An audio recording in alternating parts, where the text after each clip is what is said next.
Centuries ago, the islands of New Zealand were not populated. They were down there, nobody really thought about them. Nobody had ever seen them or set foot on them. The first settlers were from the Polynesian islands that were like 1,000 miles away. But some of their voyagers had gone out, and they always looked in that direction, and they knew something was there because they would see clouds that stayed.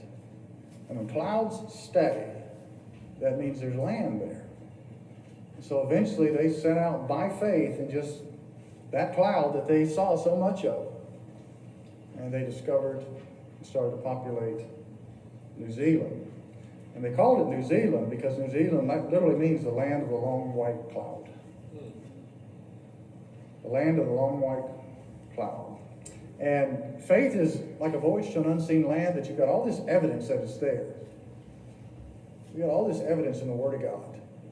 And when we set out on this voyage, we're going to find what God has promised to be there, with all the evidence.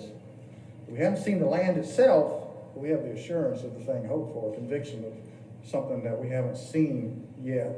So it's not guesswork, it's not chance, it's just facts that God is presenting to us in His own particular way.